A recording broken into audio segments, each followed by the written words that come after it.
Le damos la muy cálida bienvenida a un nuevo encuentro del Foro Argentino de Mujeres Ejecutivas. Nuestra invitada de hoy es alguien de lujo y específica para hablar sobre estas temáticas. Así que les presentamos a Susana Gorbarán, que la invitamos a conversar sobre cómo evolucionar en la incertidumbre desde la perspectiva de los sistemas complejos. Acá ven un poco de su currículum. Azucena es fundadora y presidente de AMG Consulting, es especialista en transformación organizacional, tiene un posgrado, tiene formación de grado en psicología y ha hecho varios posgrados tanto acá en Argentina como en el exterior. Su larga trayectoria en consultoría, facilitando procesos de transformación en compañías de distintas industrias, va a permitir integrar la realidad y desafíos que nos plantean nuestras propias organizaciones en el contexto actual.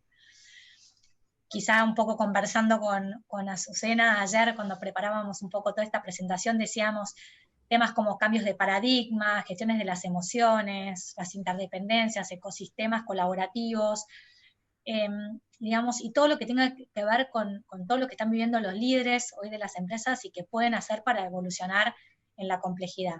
Así que, bueno, nada, Azucena, te damos la bienvenida, dejamos de compartir pantalla para que nos veamos y que todos te vean.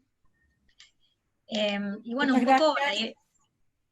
Un placer enorme de estar con esta audiencia súper calificada y mayoría femenina. Creo que también hay algunos hombres que se han unido. Entonces la diversidad también ayuda. Yo les pido disculpas si escuchan algún ruido de fondo, pero hay una construcción al lado y no los puedo evitar. Así que bueno, espero que no perturbe ese ruido de atrás.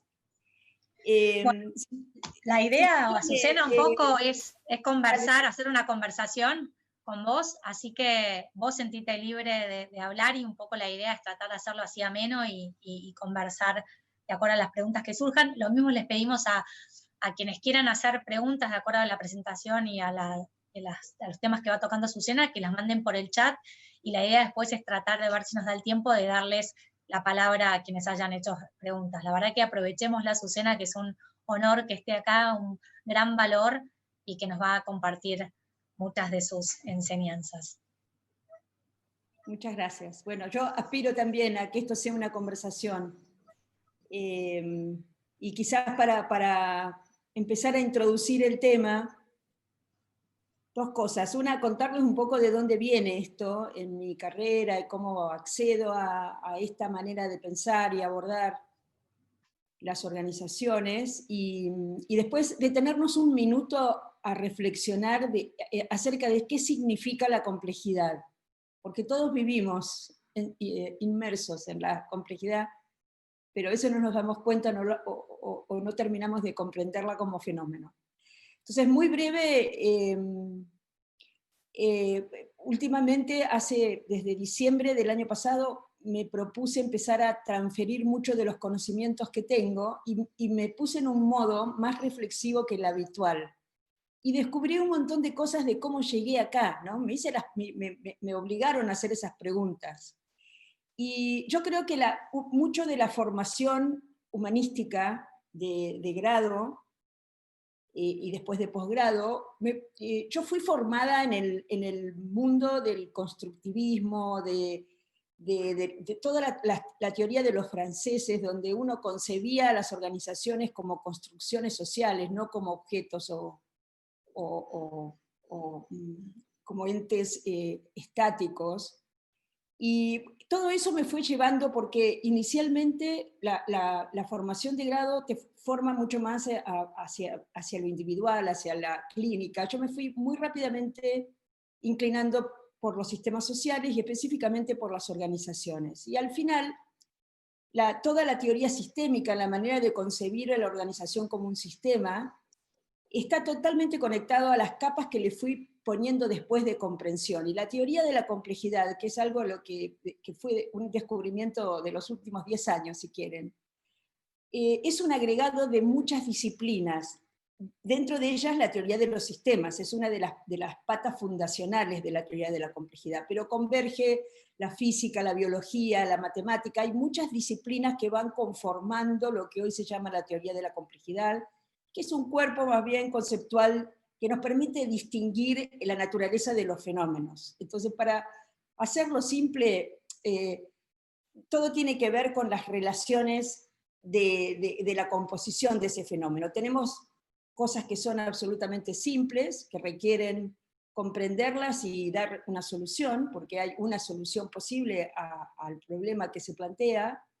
Hay otras que son complicadas, es decir, hay una solución que no es tan evidente, el motor de una máquina, el desperfecto de un auto, nos requiere un conocimiento experto, ¿no? Y recurrimos normalmente a un especialista para que con ese saber acumulado pueda detectar dónde está la posible falla y finalmente la encuentra y la soluciona, pero hay una solución posible. Y tenemos los fenómenos complejos que no tienen soluciones únicas, no hay causa-efecto, no son lineales. ¿Por qué no son lineales? Porque lo que determina el fenómeno tiene que ver con la interacción entre sus partes, ¿no? Primero, los fenómenos complejos convergen muchos elementos, pero esos elementos, al estar en interacción, tienen una relación de conectividad, están conectados unos con otros y de interdependencia. La manera en que interactúan van generando los resultados. Entonces no podemos predecir qué es lo que va a suceder, porque no hay una única posibilidad de que eso suceda, ¿no? Esto, llevado al plano del pensamiento y de cómo nosotros nos planteamos o nos paramos frente al mundo, tiene muchísimas implicancias. Primero, y hago un poco de referencia, muchas de ustedes son empresarias ejecutivas, la mayoría, hago referencia a cómo nosotros vivimos dentro de las organizaciones y cómo pensamos el fenómeno de la organización. Producto probablemente después de la revolución industrial, hubo toda una corriente del management muy fuerte, que fue muy exitosa en su momento y para su contexto, en la que pretendíamos reducir la variabilidad de los fenómenos. Por eso había mucho procedimiento, mucha norma, era muy directivo la manera de ejecutar las tareas en una organización. En la medida que se reducía la variabilidad, se ganaba eficiencia, y eso nos llevó a un pensamiento muy estructurado y sobre todo a una fantasía de control. Yo digo una fantasía de control porque nunca estuvimos en control de esos fenómenos, pero sí había una sensación de estar en control porque hacíamos planes, poníamos indicadores, poníamos objetivos, los medíamos, poníamos mucha forma a las cosas que se hacían. De todas maneras, hay cantidad de fenómenos que ocurren en la organización que son complejos y son imposibles de controlar. Por ejemplo, sobre todo si nos ponemos a pensar en estos fenómenos evolutivos y de transformación que estamos viviendo, son fenómenos emergentes. Uno no puede poner un estímulo y esperar un resultado, porque no va a suceder. Yo trabajo con muchos equipos directivos donde hay mayoría hombres, debo confesar, mucho ingeniero, mucho ex McKinsey, mucha gente muy formada y de muy alto nivel de capacidad intelectual, pero que se enfrentan con esta barrera de la manera de pensar, ¿no? De la manera de comprender el fenómeno que tienen que gestionar. O sea, de pronto dice, tenemos que hacer migrar la cultura de acá a acá, pero eso no puede ser dirigido. Uno puede generar las condiciones habilitadoras para que suceda, pero no puede forzar el movimiento porque no va a suceder simplemente. Entonces, 2 o 3 principios, se los dejo para empezar a compartir el léxico. Un principio muy interesante es que los sistemas complejos tienen un proceso de evolución. Hay momentos en que pierden el equilibrio, y lo menciono porque estamos en uno de esos momentos, quizás el único que me ha tocado vivir en mi vida, donde este desequilibrio ocurre a gran escala, a nivel global, ¿no? Entonces es un gran desequilibrio del sistema, donde nadie sabe muy bien qué va a pasar el día después. Es muy difícil de predecir cómo van a evolucionar las variables. Y eso genera un altísimo nivel de incertidumbre y, por supuesto, mucha angustia asociada al no saber y al no poder planificar o ubicarse frente a lo que va a venir, ¿no? Esto fue estudiado y fue traído, la teoría de la complejidad, por Prigogine, que fue un premio Nobel de física, que obtuvo eso a partir de esta teoría, donde él habló, lo que conceptualizó fue que cuando los sistemas pierden el equilibrio, se abren distintas posibilidades, como de estructuras disipativas lo llamaba, porque se arma un momento muy, muy difuso, muy confuso, donde muchas posibilidades pueden ocurrir.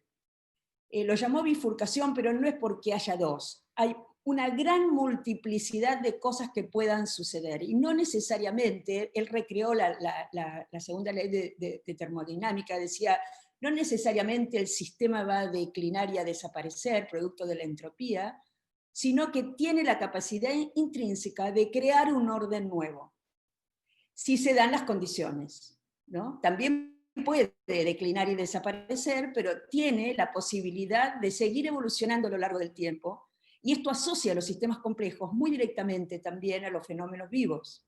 Nosotros decimos que las organizaciones son sistemas humanos complejos y son sistemas vivos, y la vida siempre busca orden, la vida busca evolucionar hacia niveles más altos de complejidad, pero buscando y creando un nuevo orden. Y finalmente la vida siempre se impone, tiene una capacidad intrínseca de ir buscando esos caminos, no importa cuán difíciles sean las circunstancias, pero de ir buscando la manera de ir recreándose a sí misma y evolucionando a niveles más altos de complejidad. Así es como los organismos vivos se han desarrollado y nuestra especie a lo largo de la vida. Azucena, soy Alejandra, ¿cómo estás? Escuchándote atentamente, me encanta, y pensando en esto de los seres vivos y cómo todo migra, en lo intrínseco, me encantaría que nos dijeras cómo podemos articular el corto plazo pensando en el largo plazo, la transformación que necesitamos para el futuro en lo cotidiano, en la simplicidad de cómo transitar el día a día. Ok. Justamente la palabra evolución ayuda a hacer esa conexión, porque el futuro no existe. Al futuro hay que crearlo, no está, es algo que puede ser, ¿cierto? Cuando yo hablo de que los procesos o los sistemas complejos buscan la evolución, de lo que se trata es de comprender el presente y de generar las condiciones para construir ese futuro a partir del cómo yo gestiono mi presente. Lo que pasa es que cuando hay un fenómeno como el actual, que es tan disruptivo y dispara tantos procesos emocionales, ese proceso emocional puede condicionar lo que yo hago en mi presente, porque si esto me descentra mucho, si estoy presa del temor a perder cosas, que hay razones reales para que uno se sienta amenazado por una posible pérdida, desde enfermarse hasta perder el trabajo, hasta que la empresa que gestiono siempre de pronto no puedo sustentar los costos fijos. Tenemos montones de cosas que amenazan lo que venía siendo, pero si nosotros nos quedamos presos del temor a perder, toda esa energía se vuelca en retener y tratar de mantener lo que está y se pone en modo sobrevivencia. El modo sobrevivencia es un modo defensivo, que por suerte existe porque nos permite sobrevivir, y está bueno que lo tengamos, pero no podemos quedarnos atrapados en ese proceso de defendernos, porque lo que necesitamos es emplear energía en descubrir y explorar. Entonces, conectando con los que le venía diciendo, para que siento que estoy saltando de temas y se los quiero conectar un segundo, yo decía que hay ciertos principios que rigen, ¿no? Entonces, una de las cosas que hay que deducir de qué pasa cuando todo entra en confusión es que no hay que buscar la certeza del camino cierto, sino hay que ponerse en modo exploración, en modo no saber, en modo niño curioso y en modo de confianza plena, lo puedo llamar, ¿no? Es decir, confiar en los recursos que tenemos y confiar en que el mundo es un mundo de abundancia. Esto ha regido mi vida entera. Yo siempre confié en que el mundo era de abundancia. Siempre creo que afuera hay muchísimas más oportunidades de las que yo puedo tomar. Y que depende de cómo me plante frente a esa situación, voy a descubrirlas o no. Pero depende de lo que yo hago en este contexto. Lo mismo con respecto a una organización. Miren, yo les contaba recién que venimos de un modo de concebir a las organizaciones como máquinas, y también a las personas.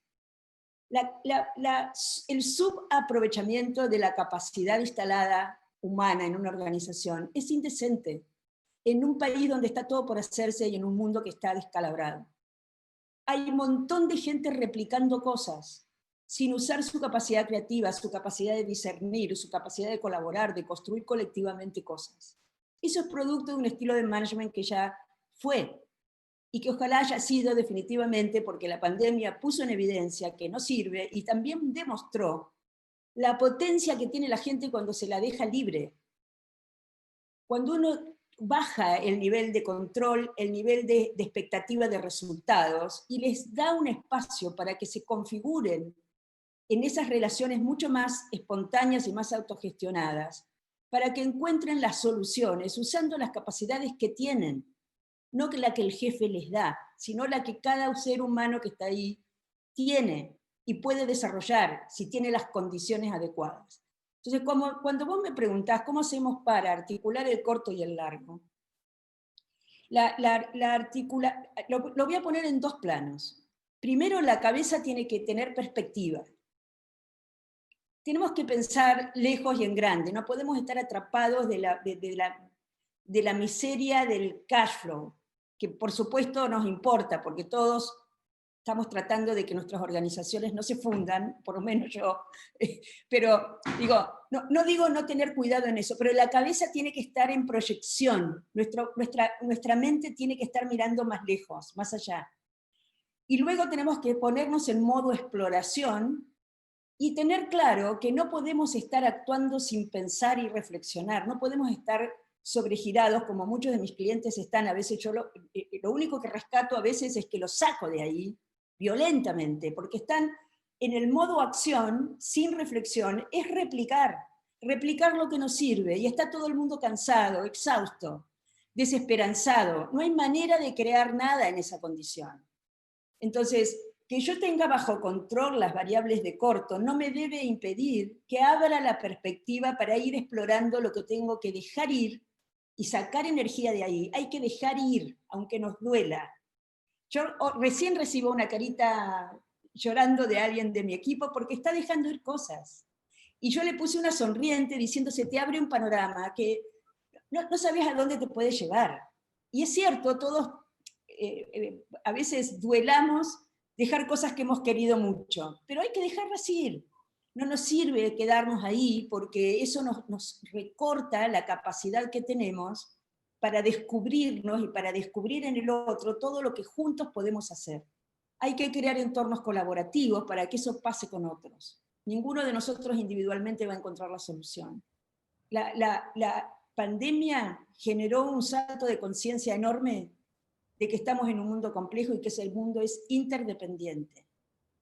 La interdependencia nos hace corresponsables, económica, psicológica, emocionalmente, uno de los otros. Y tenemos que ser conscientes de que es así.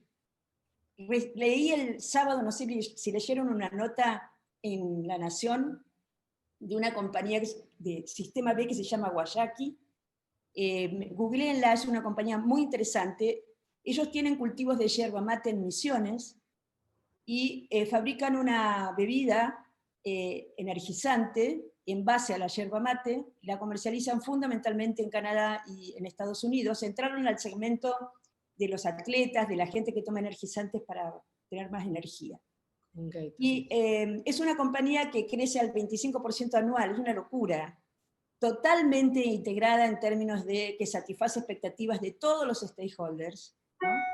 El sistema B tiene eso, que uno tiene el compromiso de tomar como cliente no solo al cliente directo, sino a todos los que componen ese ecosistema para que sea sostenible en el tiempo, y de hecho regeneró no sé cuántas hectáreas de bosque, y muchas de las familias que habían quedado desplazadas de la selva misionera volvieron a habitar los lugares naturales. Pero les quería contar esto en términos de ecosistema. Decidieron financiar a una ONG que apoya a una comunidad indígena en Colombia, porque descubrieron o fueron conscientes que desde esos bosques se generan las corrientes húmedas que terminan en lluvia en Misiones.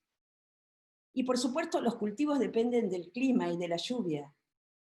Entonces, entendiendo ese ecosistema, la compañía dijo, somos corresponsables de que esas comunidades cuiden esos bosques, porque si no los cuidan, no va a llover y nosotros nos vamos a ver afectados en nuestros cultivos y por supuesto en nuestra organización y en nuestro futuro como empresa. Cuando uno empieza a pensar más arriba, de una manera más virtuosa, integrando a todos aquellos que tienen que ver con lo que hacemos, por un fin que sea potente y que sea con un propósito noble, la energía sobra. Yo lo he vivido, créanme, hay veces que uno dice, no sé qué hacer con tanta gente que quiere, quiero. Y voy a decir, bueno, ¿cómo canalizamos todo esto? La gente quiere hacer cosas que valen la pena, tiene la capacidad para hacerlo, en un mundo complejo como el que vivimos, si nosotros no sabemos articular esa colaboración, vamos a ponernos en riesgo, porque los sistemas complejos, que todo surge de la interacción, cuando esa interacción, cuando esa dinámica no es la adecuada, no es habilitadora, declinan. Eso lo dice la ciencia. Entonces, cuando me dicen cuál es la solución, yo lo llamo avenidas habilitadoras, ¿no? Identifiquen los problemas más graves que tienen y pongan a trabajar a la gente en encontrar las soluciones, trabajen con los que comparten el problema. Y esto excede a la empresa. Esta mañana tuve una larga discusión con un cliente que toda la vida recitó, digo recitó porque ya lo repiten como en la escuela, de que lo más importante que tiene es su cliente, es una empresa de consumo masivo que le dice consumidor al cliente final y le llama cliente a la distribución, ¿no? Cuando nos pusimos a analizar la estrategia de relación que tienen, es horrible, porque no hay una estrategia de coevolución. Primero que van a ir por una multicanalidad, no va a ser el único canal, tienen que trabajar eso, cómo impacta a ese canal, todo el crecimiento que tienen en el e-commerce y en otros canales, y después no hay una estrategia conjunta de crecimiento, y los sistemas coevolucionan porque son interdependientes.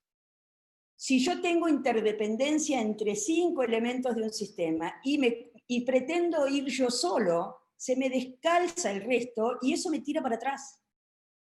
Tengo que coevolucionar. Entonces hay una sola palabra. Como toda la vida nuestra especie se impuso, por eso los sapiens se impusieron a los néandertales y no sé cuántas historias, fue a partir de la colaboración.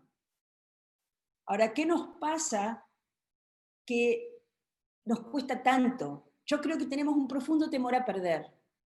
O tenemos una creencia,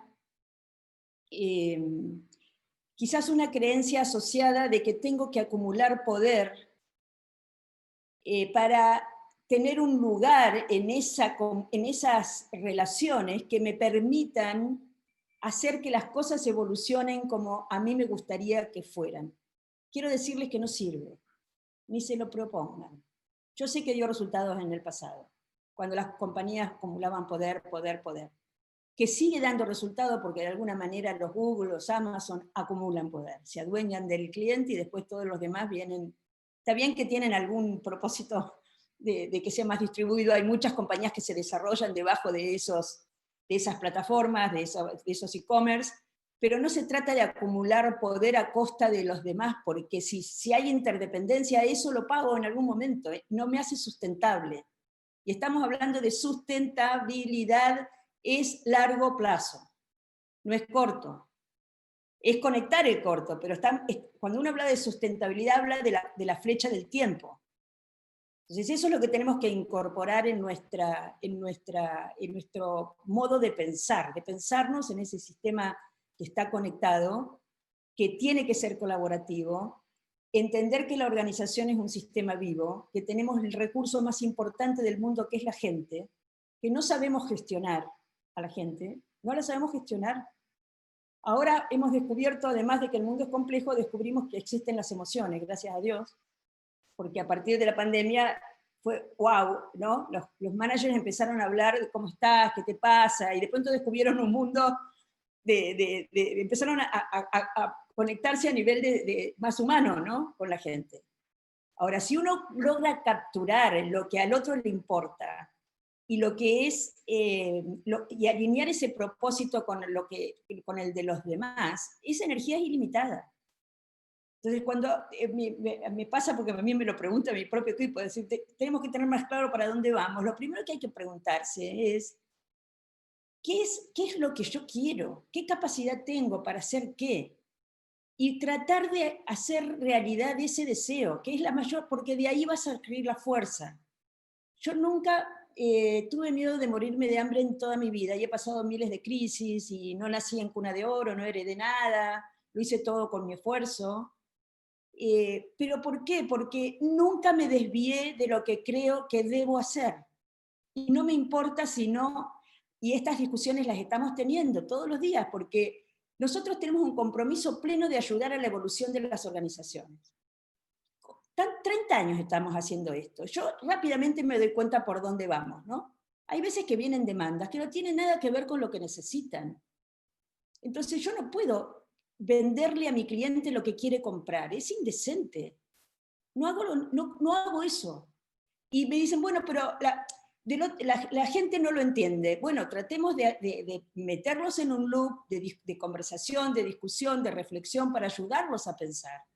Porque si no van a invertir un montón de dinero en cosas que no les sirven, y yo no quiero ser parte de ese fracaso. No puedo hacerlo. Yo no puedo hacer nada que no esté convencida de que es lo que se necesita hacer, ¿no? Y eso a veces no, a mí nunca me ha pesado esto, porque yo soy feliz con lo que hago, como deben serlo ustedes, ¿no?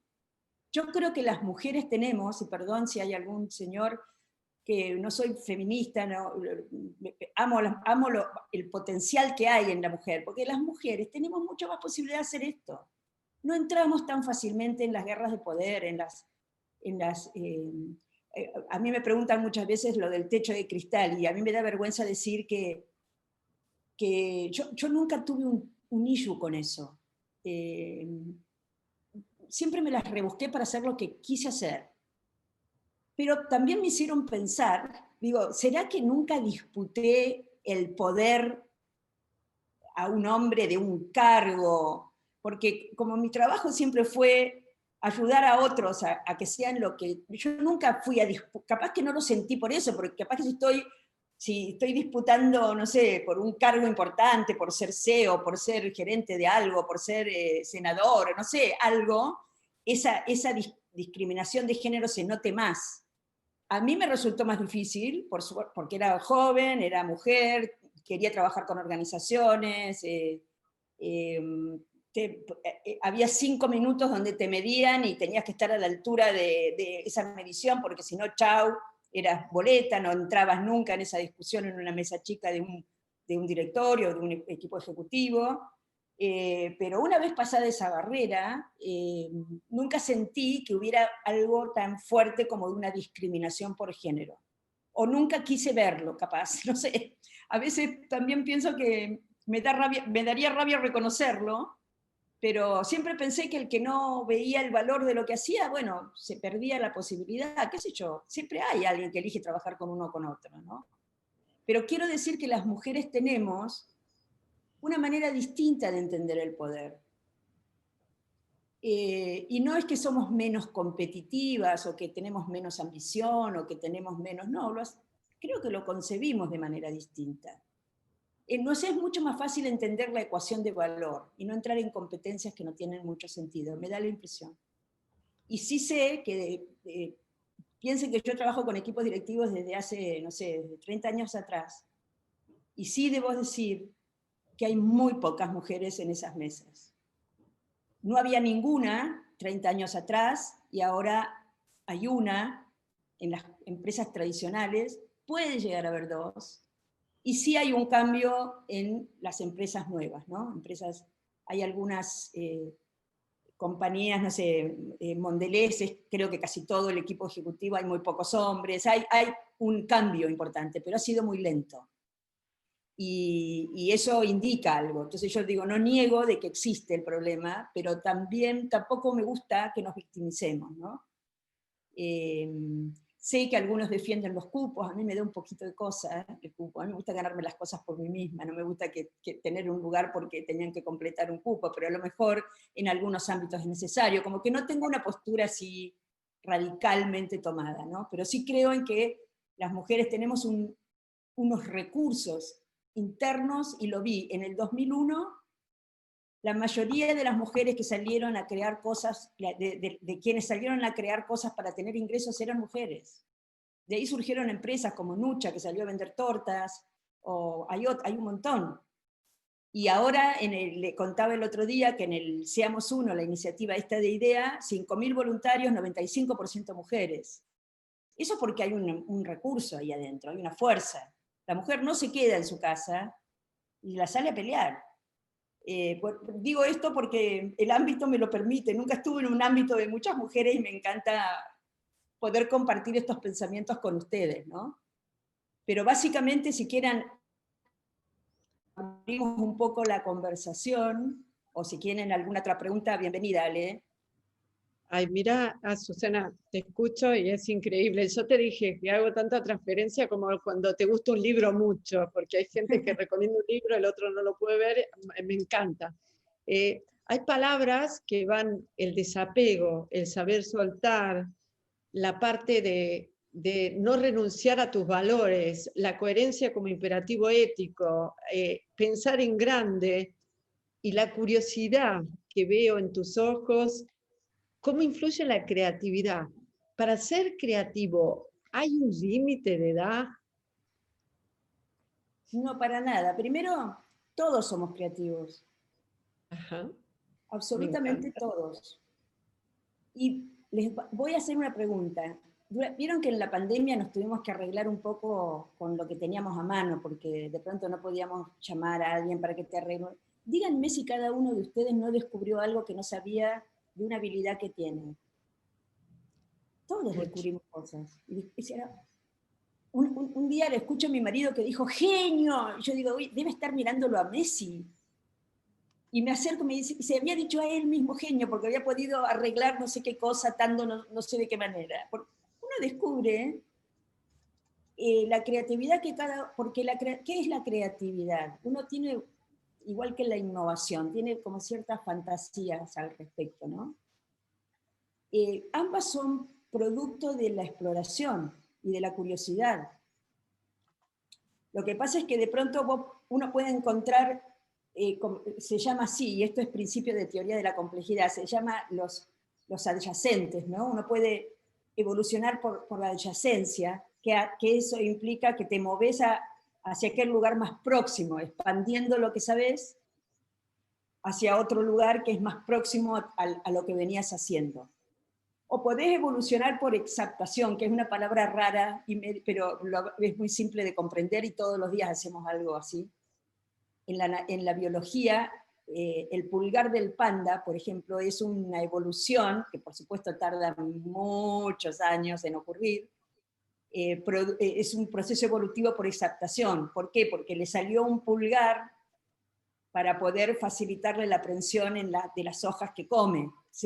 Como que la naturaleza transformó una parte de lo que sería la mano en un pulgar que le permite prensar. O las alas de los... hay varios ejemplos de exaptación en la naturaleza. Pero ¿qué es en nuestra vida cotidiana eso? Cuando nosotros tomamos una cosa y la usamos, le damos otro uso distinto para que fue el original. Exaptaciones, por ejemplo, que alguien haya observado los pinches de las rosetas, que nos habrán pinchado cuando éramos chicos, íbamos al campo, y los transformó en el ¿cómo se llama esto? El cierre este que se abre así, ¿no? Tiene un nombre. El velcro. Eso es una exaptación, ¿no? Pero lo básico, nosotros estamos todo el tiempo, no sé, transformo un recipiente en una maceta y le pongo una planta. todo el tiempo estamos usando la creatividad para resolver problemas o para resolver problemas o para manejarnos en la vida cotidiana. Entonces, lo que pasa es que hay organizaciones que la matan a la creatividad. Lo que hacen es, ¿por qué? Porque toda vez que yo reduzco la discrecionalidad, ¿qué es la discrecionalidad? Es ese juicio personal que yo aplico propio para resolver algo, por fuera de lo que está prescripto. Entonces, si alguien me dice, tenés que hacer esto así, así, así, así, así, con todos los pasos, el procedimiento, la norma, la métrica, el estándar, el bench, todo como lo tengo que hacer, el ser humano siempre usa su discrecionalidad, pero la reduzco, porque trato de cumplir con lo que me dijeron que haga. Entonces la creatividad ahí se acota mucho. Pero si yo trabajo con mi equipo en compartir contexto, en setearle los límites, porque la libertad y la creatividad requiere límites, setearle los bordes y darles libertad para que definan los cómo, es infinita las cosas, es increíble las cosas que crean. Infinitas e increíbles, aún en lugares impensados. Yo cuento una anécdota porque fue muy linda. Trabajo hace mucho tiempo con una compañía de comunicaciones que viene de ser estatal, y siempre hay sectores multiculturas, y los viejos, los nuevos, los de la cultura tal, los vieron, siempre pasan, están las organizaciones grandes. Hay un sector de gente muy antigua, que viene de la compañía estatal, que se dedica a arreglar esa avería, se llama averías. Muy de la época fija, después fue migrando, pero les cuento un poco la historia para que comprendan que ahí estaba todo el folclore en torno de que se rompían las cosas para tener trabajo, ¿no? Como estaban en averías, desde el momento en que no había averías no tenía trabajo, entonces como que todo el mundo sospechaba de que nunca trataban de tener las cosas arregladas, todo folclore de las organizaciones. Pero con esto lo que quiero decir es que siempre estaban vistos como los que estaban más replicando los modelos viejos, ¿no? Ahora, durante la pandemia, ustedes vieron que había protocolos que no permitían que entraran a hacer arreglos a las casas durante el primer periodo, no sé cómo es ahora. Y ellos mismos se organizaron y empezaron a filmar videos con instructivos para que el cliente pudiera, siguiendo el video, hacer su propio arreglo. Nadie les dijo que hicieran eso. ¿No es genial? Esos mismos que todo el mundo decía que no, se pusieron en el lugar del cliente, dijeron, ¿cómo podemos solucionar el problema? Y empezaron ellos mismos a autoorganizarse y a generar soluciones creativas a un problema por fuera de lo que al jefe se le pudo haber ocurrido. Entonces la creatividad es inherente al ser humano, tiene que existir un ambiente de libertad, la gente tiene que sentir en que confiamos en su capacidad, no que los vigilamos, sino que confiamos en que van a poder, y tienen que tener los espacios para explorar, para equivocarse, eso tiene que ser bien visto, que uno explore muchas cosas y de 25 que le salgan 2. Tiene que ser parte del proceso de trabajo, digamos, ¿no? Entonces te cambia totalmente el entendimiento de cómo vas a ser exitoso. Porque una cosa es que yo crea que voy a ser exitoso si hago un plan, si alineo los objetivos, alineo los KPIs, empiezo a bajarlos en cascada, hago que todo el mundo cumpla con esos objetivos, que son los objetivos del jefe, normalmente eso te hace pensar para trabajar para el jefe, ¿no? Es más vertical.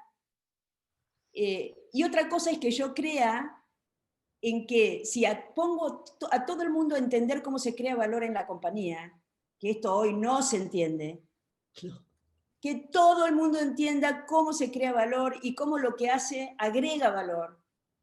Y le doy las condiciones, el contexto, le muestro exactamente cómo son los procesos de creación de valor en la compañía, le seteo bien las expectativas y le doy libertad para que junto con otros construyan lo que se requiere para poder entregar lo que uno ha prometido al cliente.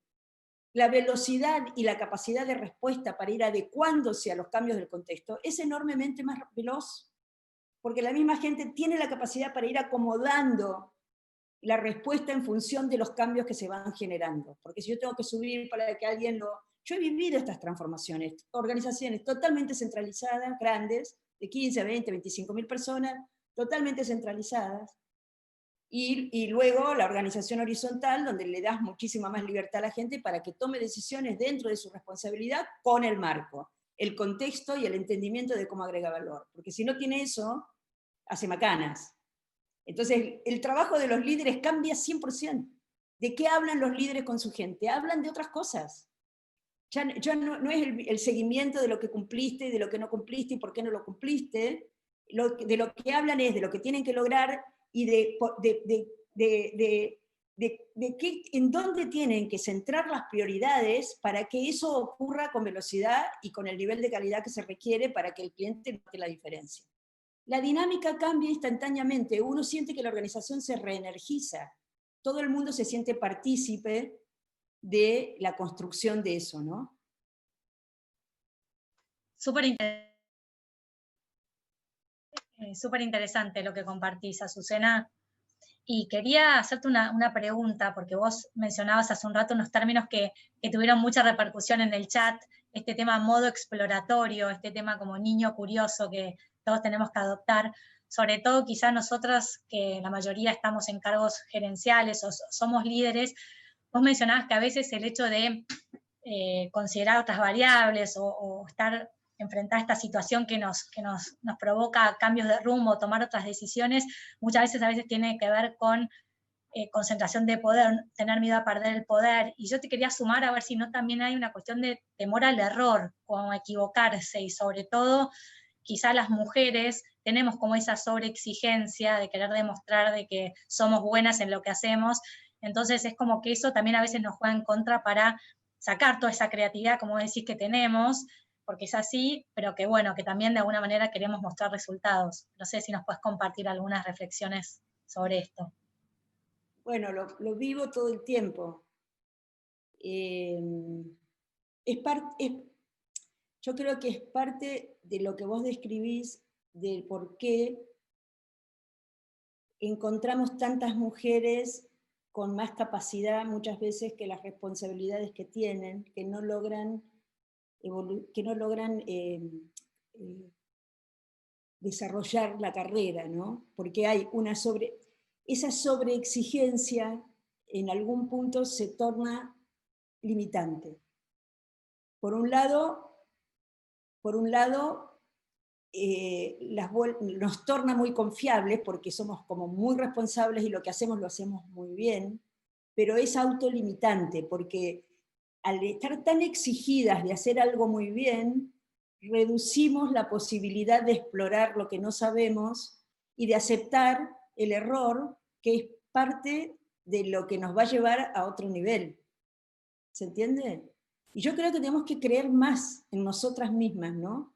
Confiar más y pelear más por tener esa libertad que nos la recontra merecemos, de ser exploradoras de mundos y no solo buenas ejecutoras de cosas, ¿no? Entonces, cuando nos liberamos de eso, hay una creatividad enorme. Yo lo veo en muchas mujeres que son increíblemente exitosas y que han logrado salir. ¿Por qué? Porque en el fondo, cuando uno se pone tan autoexigente, está esperando la aprobación del otro, que el otro te legitime como capaz. Eso nos pasa un montón. Cuando vos rompes esa limitación y te centrás en ser lo que querés ser y asumir los costos de ser, y punto, ahí empezás a brillar. Ahí uno siente que ese potencial se libera, ¿no? Entonces es un trabajo, no es fácil para una mujer crecer en un entorno masculino. Hay muchas cosas que uno tiene que compartir ciertos códigos, porque hay necesidad de ser aceptado, de ser reconocido, obviamente, como todo nos pasa, pero también tenemos que marcar la diferencia, porque gracias a Dios ahora la diversidad está muy apreciada. Es nuestro momento. Antes nos mimetizábamos hasta cuando nos vestíamos, ¿no? Nos mimetizábamos con los hombres. Ahora nos diferenciamos, porque la diversidad es parte de la riqueza de lo que se requiere para poder crear lo que no existe. La diversidad es súper relevante. Si no hay diversidad, no hay manera de construir. Entonces, es el momento para que concentremos en aquello que nos hace únicos, que son muchas cosas, que nos hace únicas, que realmente queremos, deseamos, y nos juguemos por eso, con coraje, con alegría, con disfrute, todos esos recursos. Miren, yo no tengo que explicarles a una mujer lo que es la complejidad, porque cada una de nosotros sabemos lo que eso significa, de tener la casa, de tener los chicos, de tener el trabajo, de saber qué vas a hacer de comer, de al mismo tiempo cumplir con tus requerimientos laborales. Nosotros manejamos 10.000 variables al mismo tiempo. Y con suerte las manejamos en equilibrio. A veces nos desequilibramos un poco, puede ser, no es tan fácil, pero quiero decir, esos recursos nos fortalecen enormemente en estos contextos. Y esa diferencia femenina que nosotros aportamos a esos equipos más masculinos son terriblemente valiosas. Pensamos diferentes, vemos cosas distintas, tenemos esa capacidad de ver el detalle. ¿Por qué? Porque hemos tenido que mirar a los ojitos de nuestro bebé para ver por qué lloraba o por qué dejaba de llorar. Tenemos esa capacidad de ver detectar el mínimo detalle y al mismo tiempo volar a 10.000, 15.000 metros de altura, ir y volver, estar cocinando y al mismo tiempo estar maquinando la ecuación económica para una startup. Si tenemos una capacidad de hacer cosas diversas muy interesante. Entonces, lo que digo es, entiendo la sobreexigencia. Durante mucho tiempo tuvimos que demostrar. No más, no tenemos que demostrar nada. Simplemente tenemos que creer en que podemos ser lo que tenemos ganas de ser y ir por eso, ¿no? No ha habido nunca un momento más importante para mí que este, porque todo juega a favor de lo que nosotros sabemos hacer bien. Azucena, acá tenés una admiradora que ya empezó hoy en Twitter a decir que eras una genia, que tiene una pregunta que me gustaría darle el micrófono porque realmente es Alejandra Marcote. A ver, Agustina, si le das el micrófono o si puede, así directamente te la hace. Ok, hay cosas interesantes en el chat, muy lindas. Muy lindas, sí. ¿Estás? Bueno, mira, dice, no sé dónde está Ale, dice, también la mujer es bastante más observada en el... ¿Está? Sí, no, yo la estaba leyendo justamente a lo de Ale. Bueno. No hay duda, no hay duda. Dice que está silenciada porque está en la calle. Sí, está en la calle. Bueno, vale, así que, si quieren, léelo, Ale, para todas, sí, así todos. Lo que dice, también la mujer es bastante más observada en espacios más masculinizados, se llama la amenaza estereotipada, y el error es bastante más penalizado. Es un trabajo interno, pero también a nivel cultural, para ser más inclusivos. Entonces, lo que ella dice, yo estoy poniendo el foco en decir nosotros como más individual, y ella dice, ojo, que también tiene que haber un cambio a nivel cultural, ¿no? Como que ¿por qué? Es buena, muy interesante la observación de Ale, ¿por qué? Porque el comportamiento es un efecto del sistema. No es que nosotros nos levantamos a la mañana y decimos, me voy a plantar de una manera o de otra. El sistema condiciona el comportamiento. Entonces, hablando de coevolución, hay una necesidad de coevolucionar junto con la sociedad, que de hecho está sucediendo. Ustedes vieron que ahora hay una visión totalmente distinta de la perspectiva de género como la había antes, que hay mucha más aceptación de la diversidad, hay una evolución cultural que es necesaria, porque si no te quedás, no sé, me trae a la memoria, te quedás como una Juana de Arco, ¿no? Luchando en el... hay una coevolución, pero lo que quiero decir es que hay veces que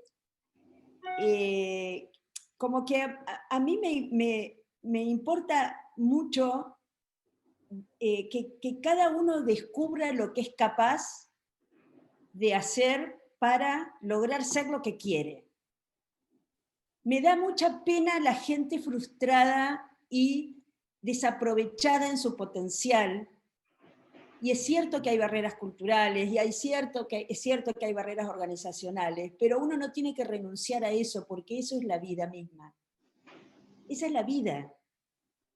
y somos vida, y las mujeres estamos muy ligadas a la vida. Entonces, en este mundo complejo tenemos esa fuerza para poder conectar más los puntos desconectados, para mostrar las facetas que no están siendo incluidas en el mundo de las más masculinos, si quieren, de las organizaciones, y que les traen muchos problemas, esa falta de empatía, de comprensión, de acercamiento al otro, de diálogo, de construcción colectiva, de conversación profunda, de indagar en las causas y en las creencias que están obstaculizando y poniendo barreras. Como yo cuando tengo mujeres en un equipo, en un grupo, ese dinamismo en la conversación que pone ese pensamiento diferente es muy valioso. Entonces las aliento a no, si bien pues es cierto por ahí lo que dice Ale de esta amenaza estereotipada, ¿no? De que uno necesariamente se tiene que alinear.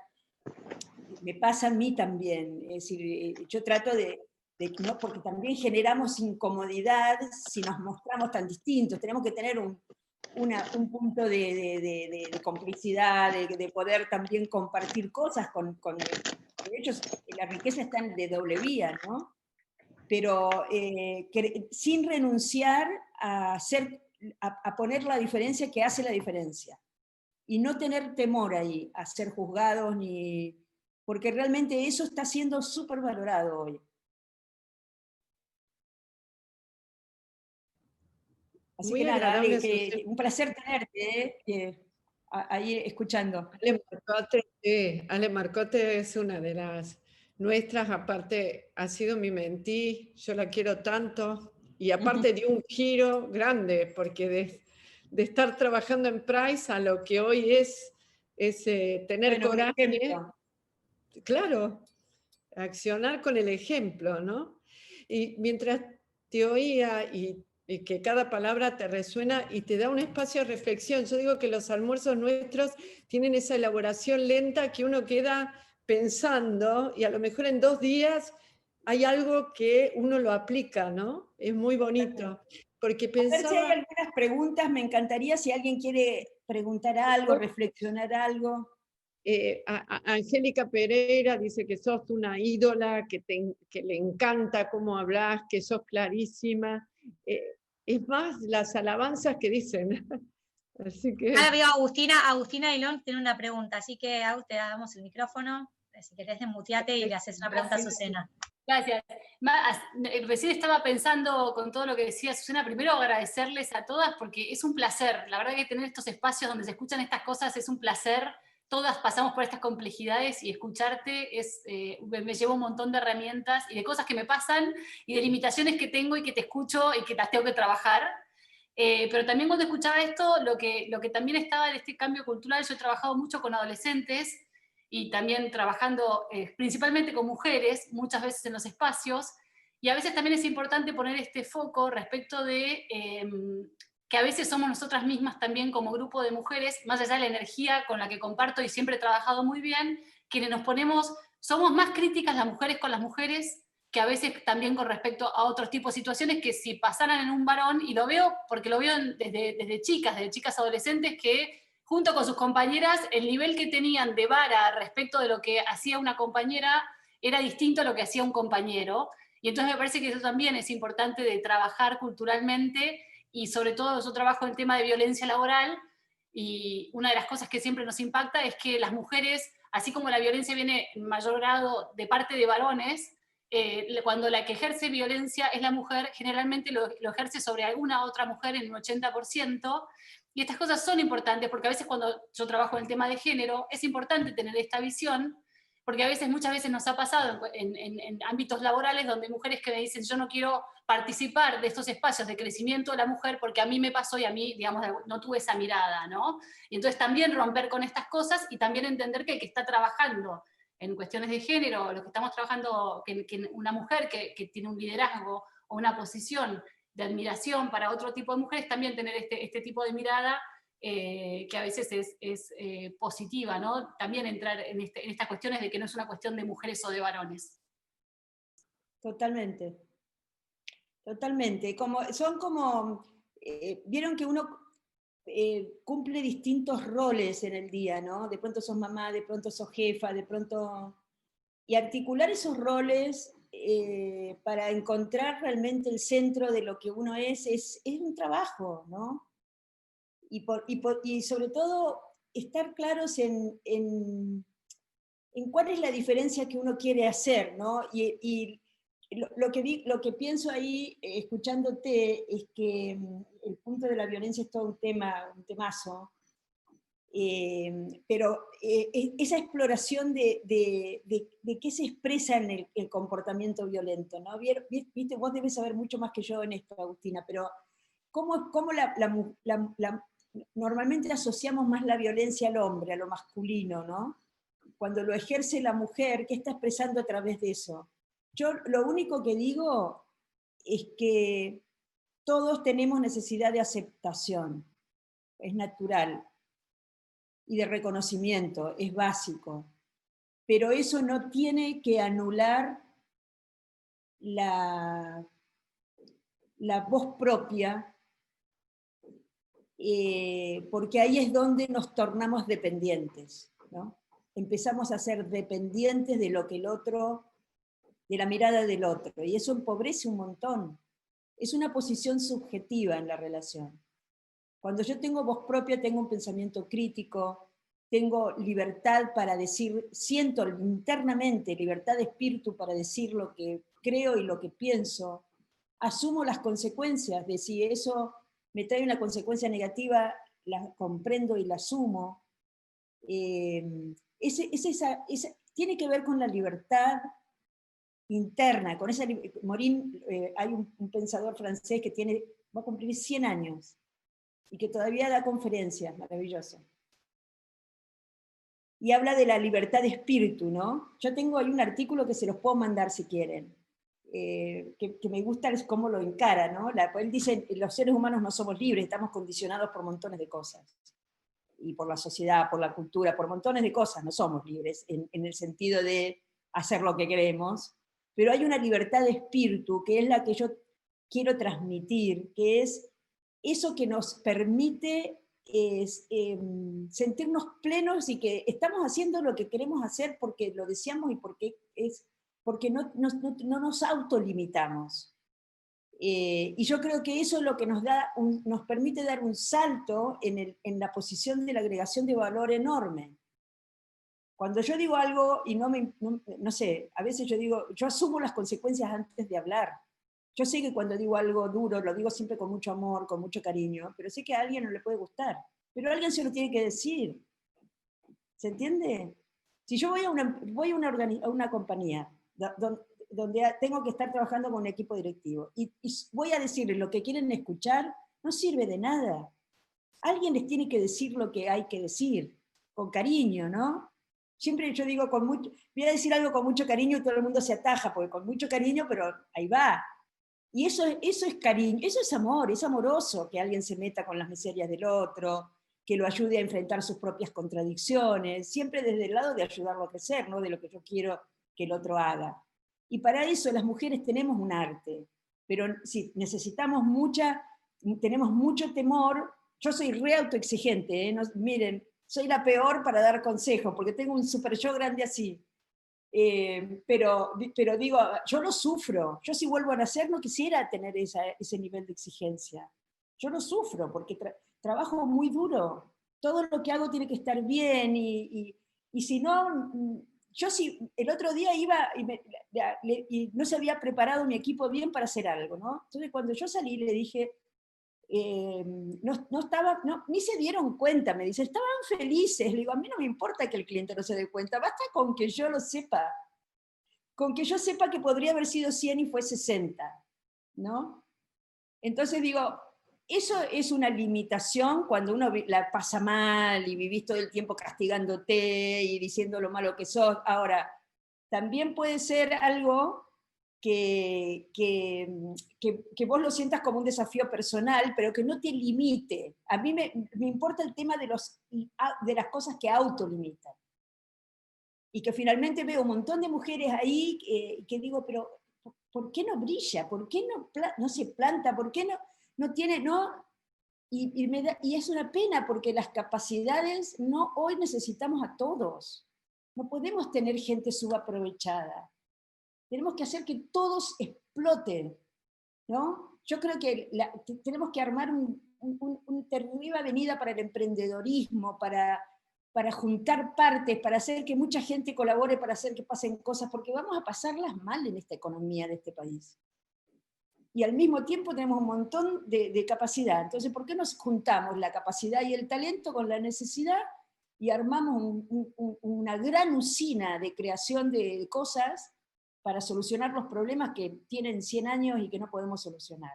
Simplemente porque no nos juntamos a conversar, a construir y a pensar en grande y a trabajar por un propósito más elevado que el de ganar una elección o el de ganar un espacio en un directorio, esas miserias que no llevan a ningún lado, ¿no? Entonces un poco esto es a lo que aliento a las mujeres de este almuerzo tan lindo. Acá está Daniela Valor, no sé si le podemos dar el micrófono a Dani, porque dice que ya te escuchó cuando en Proxy con Sebas Campanario, entonces dice fue excelente también. ¿Estás, Dani? No sé si me escuchan.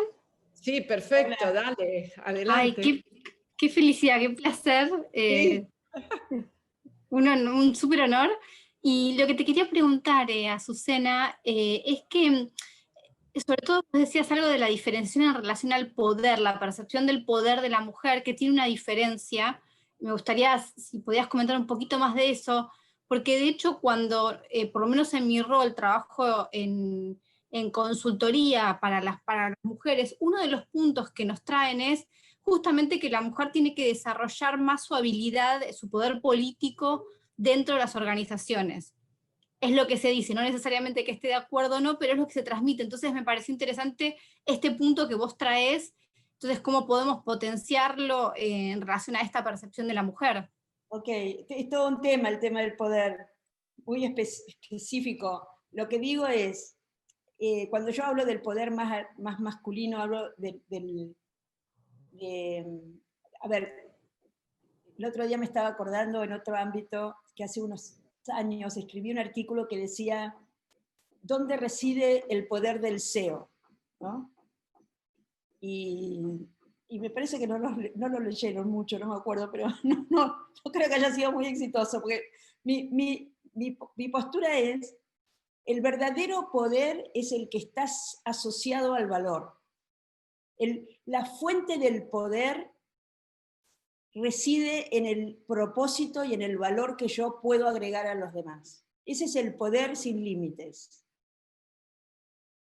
No el poder de la acumulación de poder en el sentido de que cuando yo acumulo mucho poder impongo la condición al otro. Entonces yo reconozco, ¿vieron cuando el otro día leí una frase que decía trabaja para el universo y todas las fuerzas del universo van a trabajar para vos? Cuando uno tiene esa capacidad de entrega y tiene un propósito noble y potente, adquiere ese poder intrínseco de la construcción del valor, que es sostenible por sí solo. Cuando vos acumulás poder por la otra vía, tenés que hacer un montón de cosas para sostenerte en el lugar de poder. Y ahí empiezan a hacer cosas malas, digamos.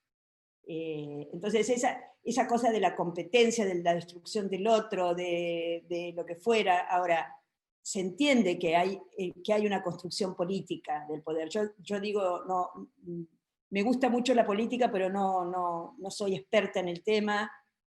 Por supuesto los políticos tienen que ganar una elección.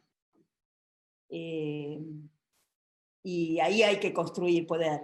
Pero el poder bien construido, genuino, yo creo en eso, creo firmemente en eso. No sé si ganaría una elección, pero creo en el cuando, no sé, yo creo, y a veces estoy trabajando a algún nivel con algunos políticos, y tenemos mucho estas discusiones, ¿no? Porque yo hago que se centren en el propósito y que hablen desde ese lugar. Es lo que los ciudadanos queremos escuchar, por Dios, basta de palabras y de promesas estúpidas, no somos tontos. Yo creo que subestiman a la gente, la subestiman profundamente. Entonces, yo creo que la Argentina está esperando escuchar palabras con sentido, con significado, con verdad, ¿no? A mí me encantaría que alguien me diga, ¿saben qué? Vamos a tener que pasarla mal en los próximos 30 años para reconstruir este país. Y si usted iba a veranear todos los años a Punta del Este 2 meses, señora, no va a poder hacerlo, porque somos un país pobre. Creemos que somos ricos y somos muy pobres, pobrísimos, más pobres que África o que algún país de África.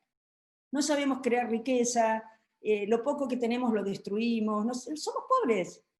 A mí me encanta, yo lo voto si me dice eso, ¿no? No que me diga, no, creo que fue el gran error de Macri, decir que en 6 meses, yo cuando escuchaba eso, digo, yo lo voté, confieso, ¿eh? Pero digo, qué locura, este país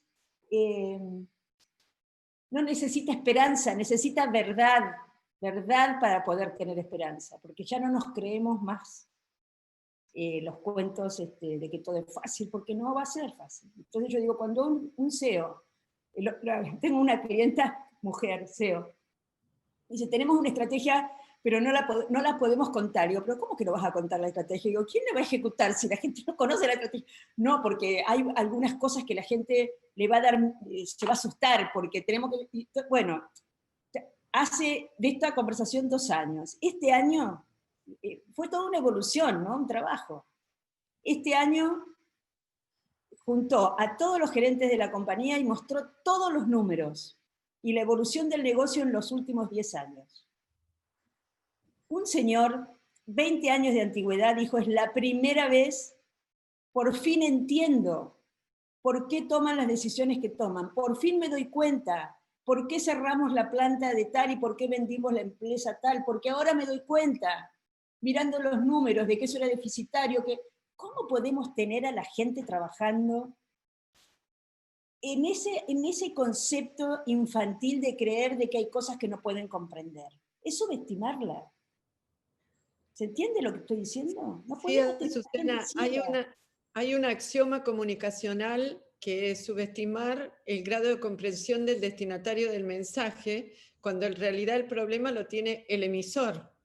Lo tiene el emisor, claro. Claro, vos tenés contenido pedagógico en tu mensaje, entonces ahí está la habilidad del emisor de poder hablar a un CEO, pero también poder hablar simplificando las palabras y que no se pierda el significado con la última línea.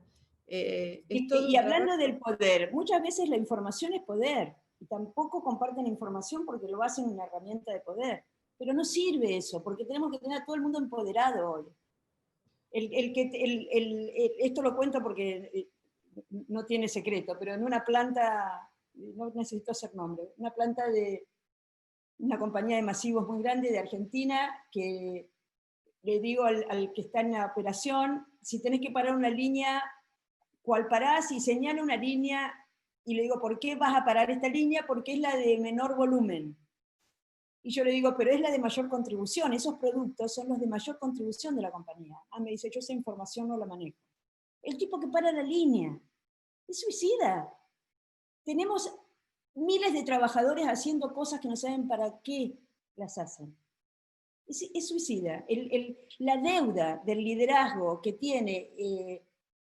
tenemos a nivel de las organizaciones es enorme. Por suerte tenemos gente extraordinaria que en el momento que lo entiende cambia y lo hace, pero tenemos que hacerlo rápido.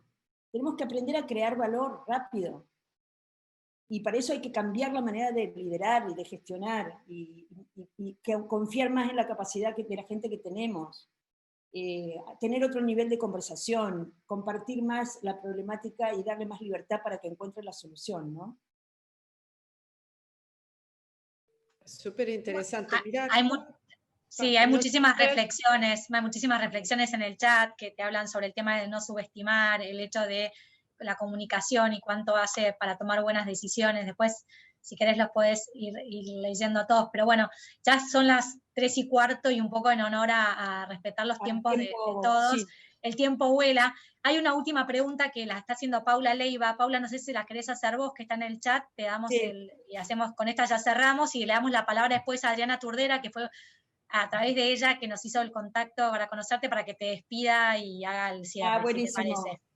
Bueno, Paula, sí, el libro de Lalux se los recomiendo porque aparte es muy ameno para leer, es muy iluminador y va totalmente en esta línea, ¿no? Él habla de las empresas TIL, que son empresas donde hay mucha más libertad. Yo hace unos años que estuve haciendo una formación en Inglaterra, visité alguna empresa increíble, no hay nada de lo que uno conoce.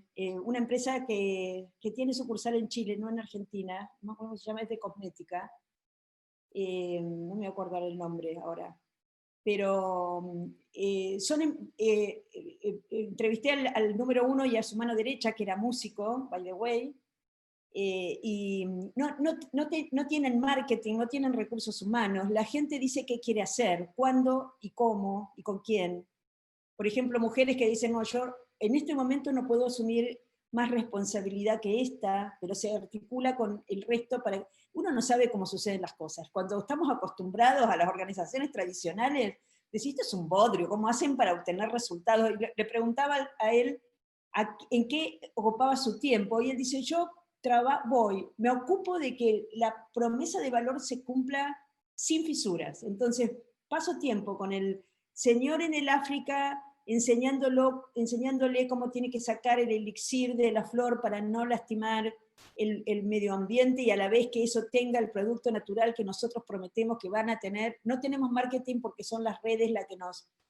Y los tipos están en 19 países, no es una empresa chica. Entonces, creen mucho más en el potencial de la capacidad generativa y creativa, dan mucha libertad para trabajar, esas son las empresas TIL, y hay algunas que son grandes, y son, por ejemplo, AES, que es una compañía de electricidad, no son solamente compañías blandas, digamos, pero requiere una cabeza distinta, un mindset distinto. Y vamos por ahí. Yo estoy viendo una evolución bastante acelerada en muchos planos, ¿no? Yo te escuchaba, otros.